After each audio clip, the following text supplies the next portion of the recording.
Chapter 24. A Fledgling Thief.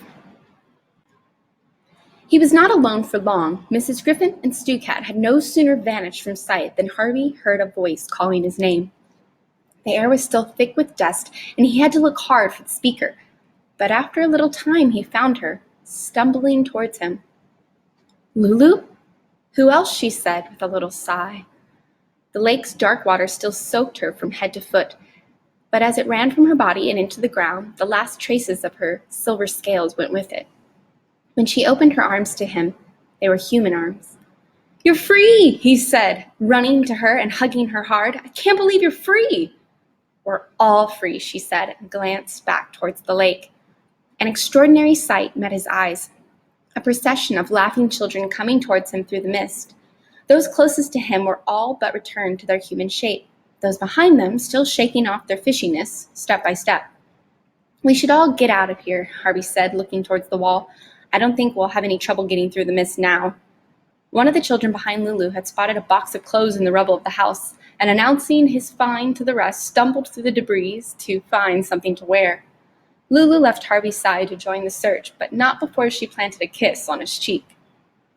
"Don't expect one from me," said a voice out of the dust, and Wendell stepped into view, beaming from ear to ear. "What did you do, Harvey?" he wanted to know as he surveyed the chaos. "Pull the place down brick by brick?" "Something like that," said Harvey, unable to conceal his pride. There was a roaring sound from the direction of the lake. "What's that?" Harvey wanted to know. "The water's disappearing," Wendell said. "Where to?" Wendell shrugged. "Who cares?" he said. "Maybe it's all being sucked to hell." Eager to witness this, Harvey walked towards the lake and through the clouds of dirt in the air, saw that it had indeed become a whirlpool, its once placid waters now a raging spiral. "What happened to Hood, by the way?" Wendell wanted to know. "He's gone," said Harvey, almost mesmerized by the sight of the vortex. "They've all gone." Even as the words left his lips, a voice said, "Not quite." He turned from the waters, and there in the rubble stood Rictus. His fine jacket was torn, and his face was white with dust. He looked like a clown, a laughing clown. "Now why would I take myself off?" he said. "We never said goodbye." Harvey stared at him with bafflement on his face. Hood was gone, so was his magic. How could Rictus have survived the disappearance of his master? "I know what you're thinking," said Rictus, reaching into his pocket. "You're wondering why I'm not dead and gone. Well, I'll tell you. I did some planning ahead." He drew a glass globe which flickered as though it had held a dozen candle flames out of his pocket. "I stole a little piece of the old man's magic, just in case he ever got tired of me and tried to put me out of my misery." He lifted the globe up to his leering face. "I've got enough power here to keep me going for years and years," he said. "Long enough to build a new house and take over where Hood left off. Oh, don't look so unhappy, kid. I got a place for you right here." He slapped his thigh. "You can be my bird dog. I'll send you out looking for kitty winkies to bring home to Uncle Rictus." He slapped his thigh a second time. "Come on," he said. "Don't waste my time now. I don't—" He stopped there, his gaze dropping to the rubble at his feet. A terrified whisper escaped his throat. "Oh no," he murmured. I beg." Before he could finish his plea, a hand with foot-long fingers reached up from the rubble and snatched hold of his throat, dragging him down into the dirt in one swift motion. "Mine," said a voice out of the ground. "Mine." It was Hood. Harvey knew there was no other voice on earth that cut so deep. Rictus struggled in his creator's grip, digging in the debris for some weapon, but none came to hand. All he had was his skill as a persuader. "The magic's yours," he said. I was holding it on to it for you." "Liar," said the voice that rose from the debris. I swear." "Give it to me, then," Hood demanded. "Oh, where shall I put it?" Rictus said, his voice a strangled croak. Hood's hand loosened him a little, and he managed to haul himself to his knees.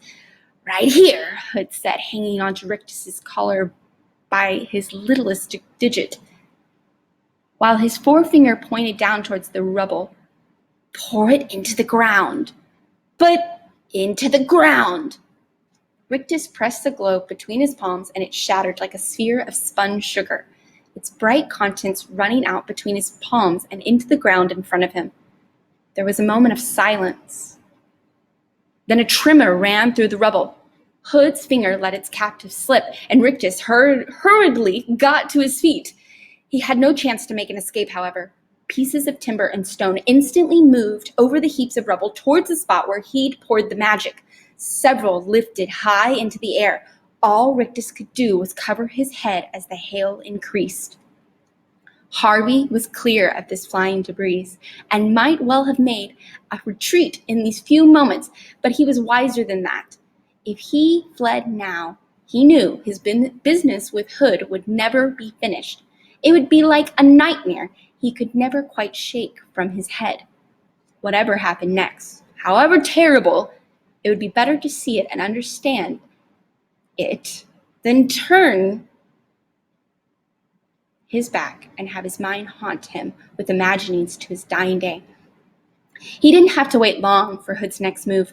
The hand holding Rictus's neck suddenly loosed him, and in a flash was gone from sight.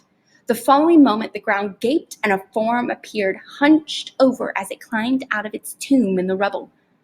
Rictus let out a cry of horror, but it was short. Before he could retreat one step, the figure reached for him and, turning to face Harvey, held its traitorous servant high.